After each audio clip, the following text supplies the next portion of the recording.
Welcome to Cardiovascular Anatomy and Physiology Review. This is a review and summary of basic cardiovascular anatomy and physiology. I would encourage you to use it to test your knowledge and understanding. The tiny print to the left is our standard disclaimer that basically says we do the best we can to provide accurate and current information, but this video is not designed to replace your professor's information, but instead to supplement. So cardiovascular is one of the systems that I recommend that it's really important that you review anatomy physiology. And a lot of the body systems that's not necessarily true, but for cardiovascular it really helps you to understand the disease process when you have taken time to review anatomy and physiology that you might have forgotten since you took that class maybe a year or even 3 or 4 years ago. Another thing I would strongly recommend is that you think about where all of these landmarks that we talk about are on your own body. Point them out on your own body. Make sure that you sit in the positions I talk about, and that will help cement the information in your mind better than just trying to memorize. So as we talk about these different landmarks, note those on your own body, where the heart borders are, where the PMI is, where those valve sound locations are, as just another way to use that kinesthetic side of your learning. So a couple of reminders of things you might have forgotten from A&P. The apex of the heart is at the bottom, and then the base is at the top, which is opposite of what you naturally think of when you think of those things. Remember that the PMI, or the point of maximal impulse, is located at the 5th intercostal space, 2 inches left of the midline, or the mid-clavicular line, where that bright green dot is on the right-sided picture.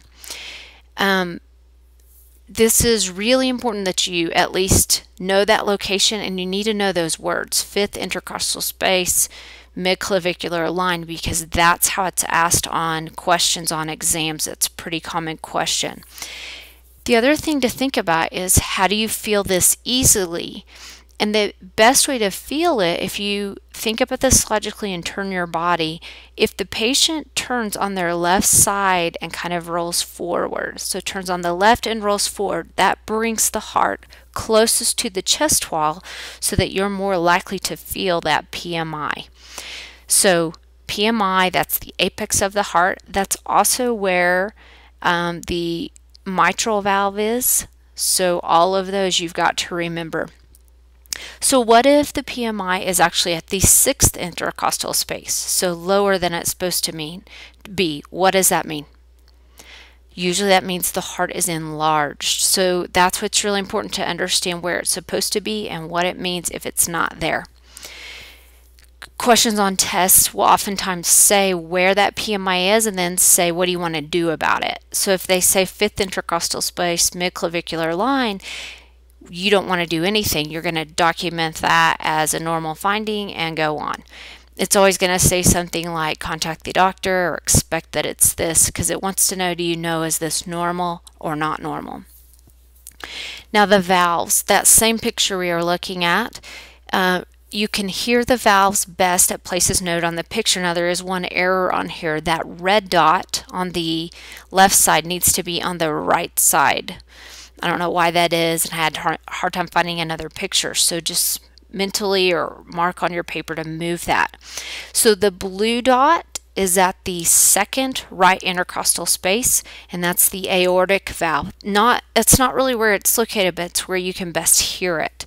The yellow dot is the 2nd intercostal space on the left side, and that's the pulmonic valve.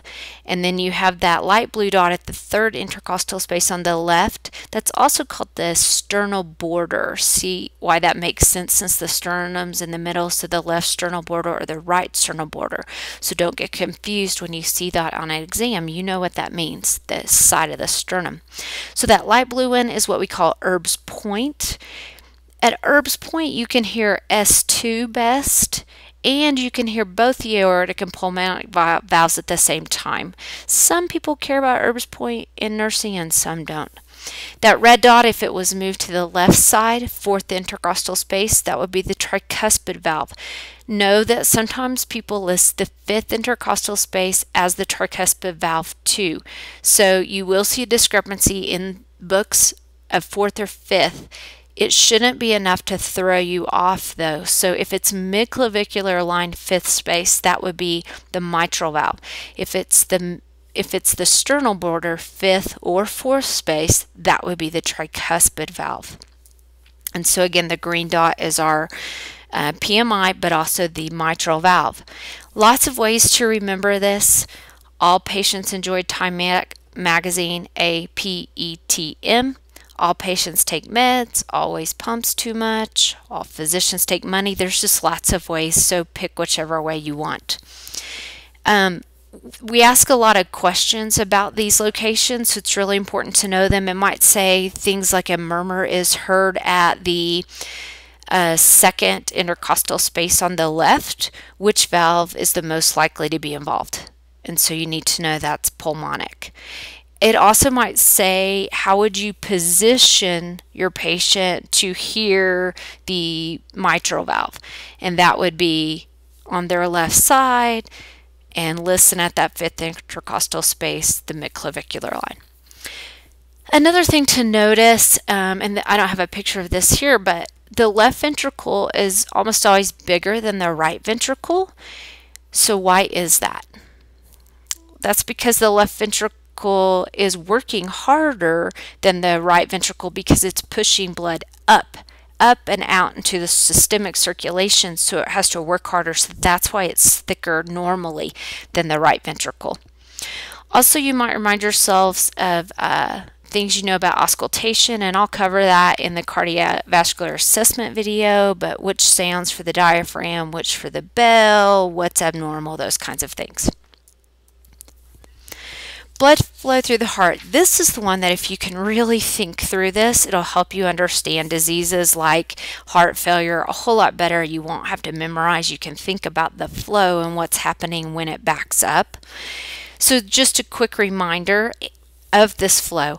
Also on my website on pocketprofnursing.com, there is going to be a blank heart that you can see if you can write the flow, if you remember what each area is, and so you can use that printout to do this. So blood comes into the superior vena cava and up from the inferior vena cava on the left side or the right side there of the heart, goes into the right atrium, then through the tricuspid valve, then to the right ventricle. Then it goes up into that pulmonary valve, the pulmonary artery, then to the lungs where it goes and gets oxygenated. Then comes into the left atrium and and then through the mitral valve into the left ventricle, up through the aortic valve, into the aorta, and then out through the rest of the body. So if you can remember that flow, when you see things like aortic stenosis, you can look at, so where's the blood going to back up and cause the problems? Now on the left side of the screen, there's an illustration, and hopefully it's working, but it shows that all of this is happening simultaneously, because we forget that as everything flows to the right side of the body, the right side of the heart, we have the same things flowing through the left. It isn't like it circulates all the way through and then starts again. You have it running right to the left right atrium to the right ventricle, left atrium to the left ventricle at the same time, and then keeping that process going. So for this one, if you want to remember the order of the blood flow through the valves, think of try pulling my aorta. Now that's different for auscultation, as we talked about, which I know is strange, but it is. You just hear those in different places. So just don't confuse those, the blood flow, the order of those valves versus where you listen for auscultation. So a review of the cardiac vessels and the blood flow. Remember, the heart has its own blood supply called the coronary circulation, and blood flows into the two big coronary arteries during diastole, the resting phase, and those arteries start at the base of the aorta.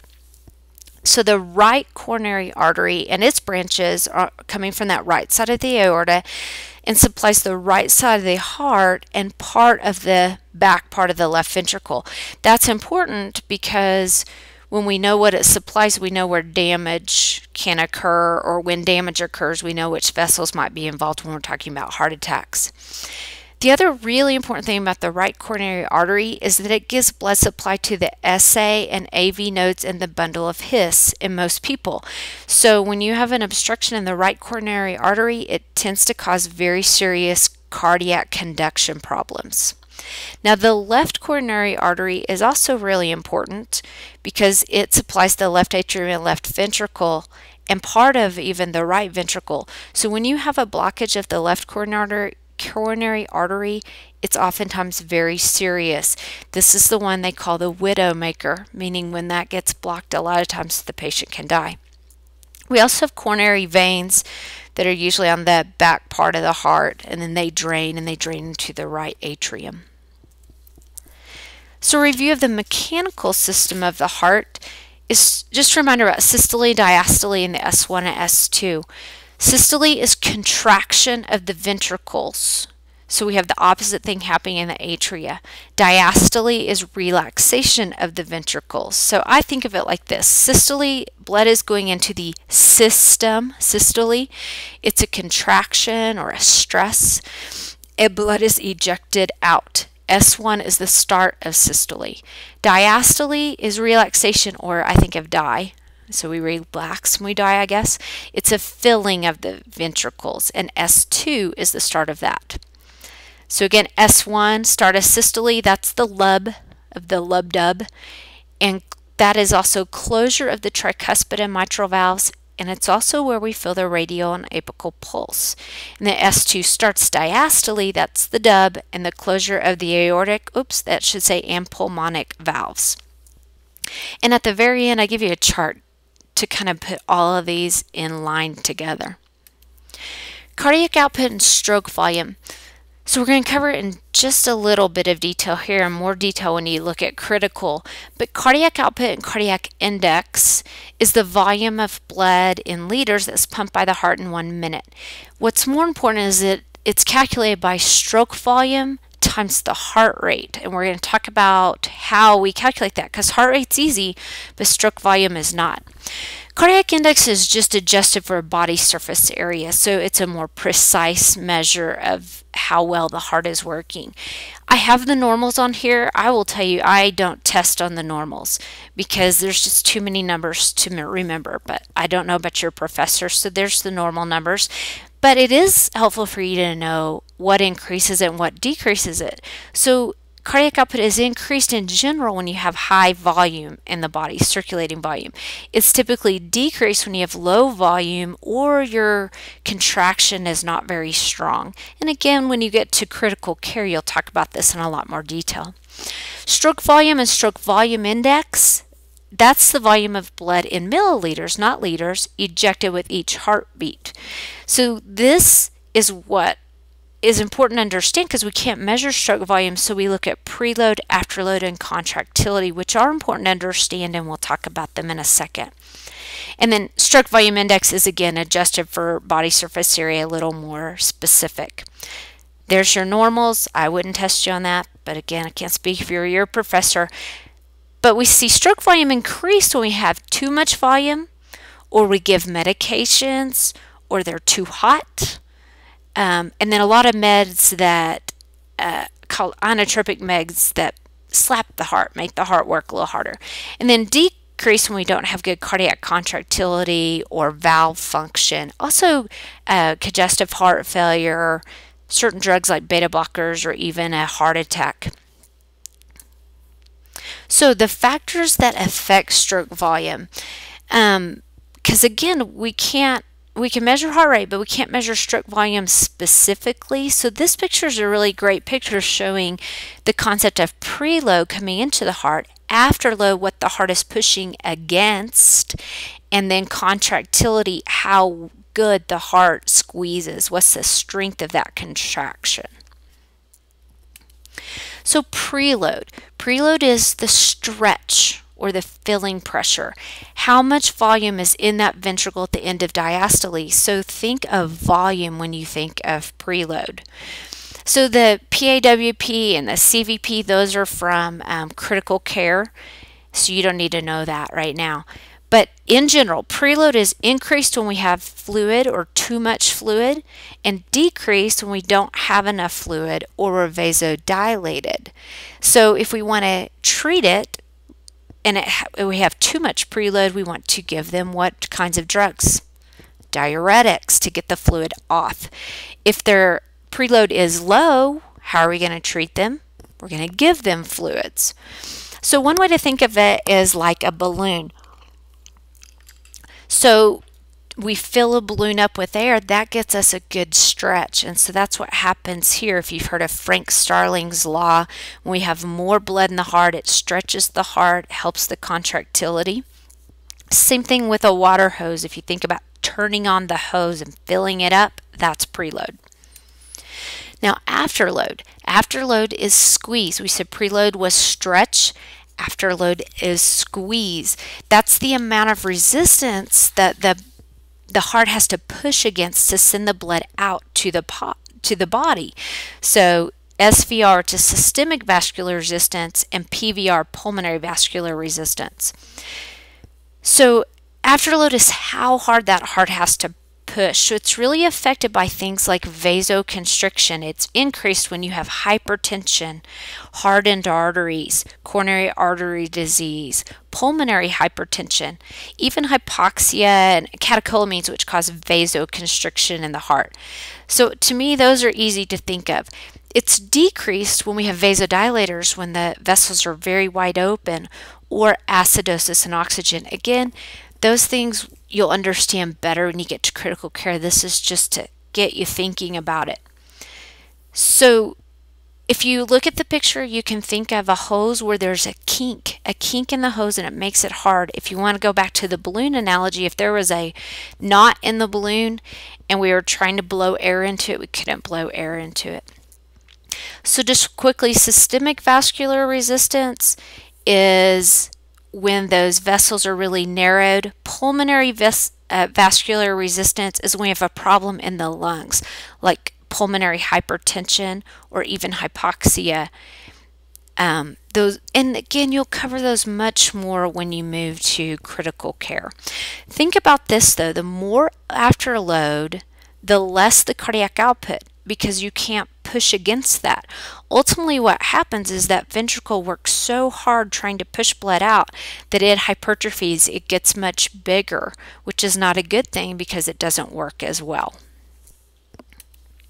And lastly, contractility, which is strength of contraction. How well does the heart squeeze?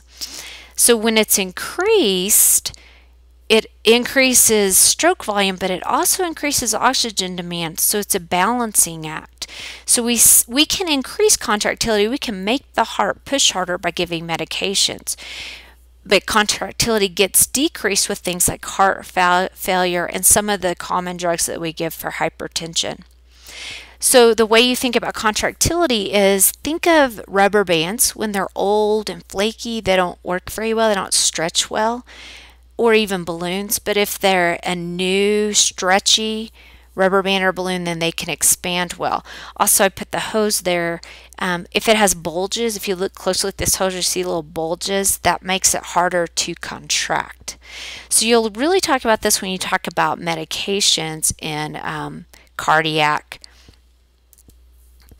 So just a reminder again of those factors that affect stroke volume that we talked about: preload, afterload, and contractility. So if we think of the balloon, preload is the balloon stretching as the air is put into it. So the more air, the more stretch, which is contractility. Contractility is also that inherent ability for the balloon to stretch, to fly. So how good that rubber is. And then afterload would be like a knot tied in the balloon, the pressure the air has to work against to get out. You could also think of the heart as a muscle, since it is. The more you stretch it, the better it contracts. So the more preload we have to make a good contraction. There's just lots of ways to think about it. So in general, preload problems we see symptomatic with JVD, wet lung sounds, high capillary pressures, Afterload problems we see indicated by high blood pressure, skin temperature, pulse pressure, and then contractility problems we see by things like ejection fraction. Now, we talked about stroke volume. Cardiac output is stroke volume times heart rate. So what are the factors that affect heart rate? And that's primarily the autonomic nervous system. So it can increase the heart rate, and it can increase it really high for a short time without big effects. It's if it continues to increase that we have problems. So the sympathetic nervous system and the parasympathetic nervous system. Remember, the sympathetic nervous system speeds everything up. We release epinephrine, norepinephrine, and we raise that heart rate, raise the force of contractions, and it will cause vasoconstriction. The parasympathetic does exactly opposite. It's that vagus nerve. It slows everything down, heart rate, blood pressure, everything, and causes vasodilation. We also have baroreceptors and chemoreceptors in the heart and in the vessels. So the baroreceptors, if the body senses pressure or stretch is increased in that arterial system, like by volume overload, then those baroreceptors tell the SNS stop and tells the PSNS you got to slow everything down.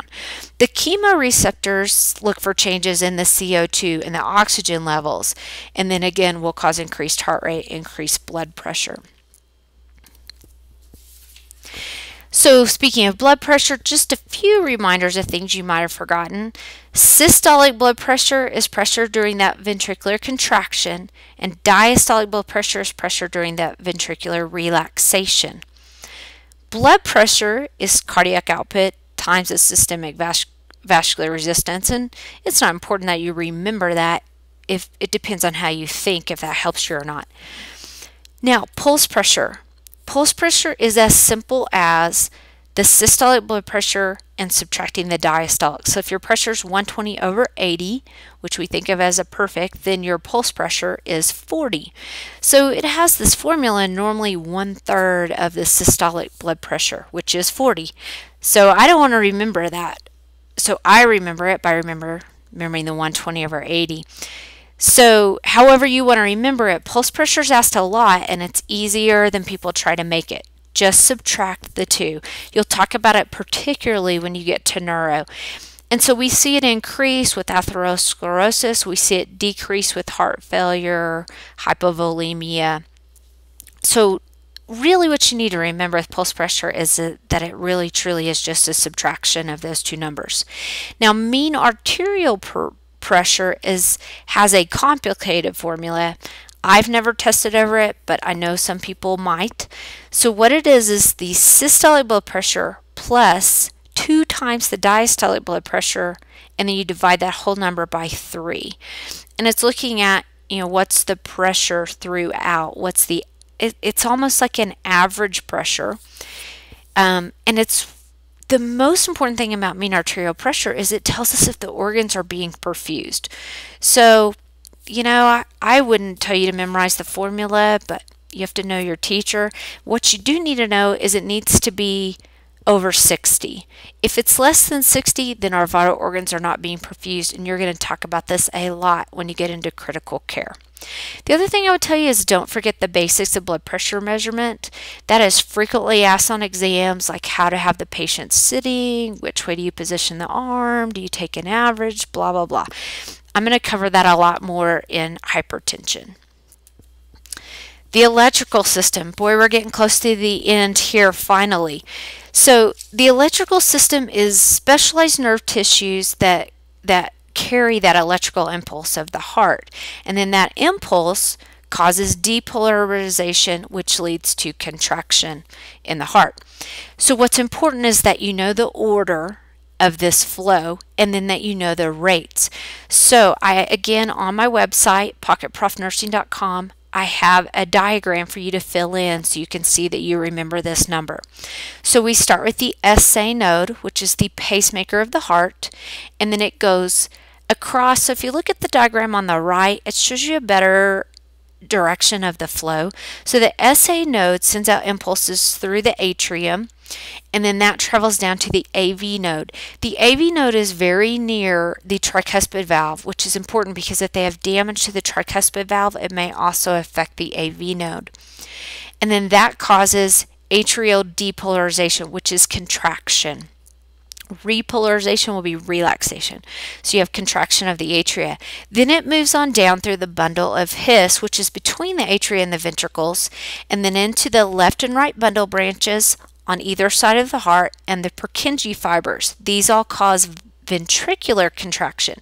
And we have a period here called the absolute refractory period. That just means that the heart can't be restimulated until that contraction is complete when it's in that phase. Then we have blood ejected into both the pulmonary and to the systemic circulation. Remember that most of the electrical system is supplied by the right coronary artery. So if they have a blockage of the right coronary artery, they're going to have very crazy electrical problems in the heart. The other thing to really remember is if the SA node fails, then the AV node takes over. If the AV node fails, then the Purkinje fibers take over. This is important because each one has their own rate. So what's a normal heart rate for a patient? 60 to 100. That's the SA node typical rate. Makes sense because that's the pacemaker of the heart. It should be the rate that a heart normally runs. So SA node is typically 60 to 100. If the SA node fails, the AV node takes over and its rate is slower at 40 to 60 beats per minute. If that one fails, the Purkinje fibers take over and its rate is 20 to 40. So we still can have impulses coming through. They're going to be slower and slower and slower depending on what has failed. Lastly, very, very simple review of the ECG or EKG, but this is the electrical activity that's recorded. And we're going to go in a lot more detail in dysrhythmia, but this is just a quick overview. So the P wave begins with the firing of the SA node, and then we go through and the atria contract. So that's what you should think of with the P wave, is the atria contracting. QRS is again the electricity moving through the ventricles, and this is the same as S1. It's the start of contraction, the ventricles filling up. And then T is repolarization or relaxation of the ventricles. And then U, which is not on here because we rarely see U, is when those Purkinje fibers repolarize, and sometimes we see that with hypokalemia and bradycardia. This is covered in complete detail in dysrhythmia video. So this last page I think is the most helpful because here we heard all this information, and then to me it's all separate. But I tried to put it together for you with this table. So what you see on the screen, the PQRS T wave. So if you look down, what you hear when the P wave is actually occurring, that's when there might have an S3 or an S4. And of course we know a lot of people don't have those at all. What's happening in the ventricles and the atria is diastole. The ventricles are filling, the atria are contracting. And then what's happening in the valves? Nothing. And then what you feel, nothing. But if you look at QRS, QRS is the same as S1 or the radial or apical pulse. It's when we have systolic blood pressure. It's when the ventricles contract, the atria fill, and the tricuspid mitral valves close. T, we're seeing the end part of systole, where those ventricles are squirting out the blood. And then right at the end of T is when we hear S2, and we have what your diastolic blood pressure and those pulmonic and aortic valves close. So hopefully this chart helped you kind of put all that together. So more cardiovascular videos are coming soon. If you check out our website in the next several days, you should see some games to test your cardiac knowledge, links to these videos, and some notes. And then hopefully we're going to have an app coming out soon. As always, we appreciate your feedback. We'd love for you to click like or dislike or share these videos. And please subscribe to the YouTube channel so you'll know when the next videos come out. Thanks for watching.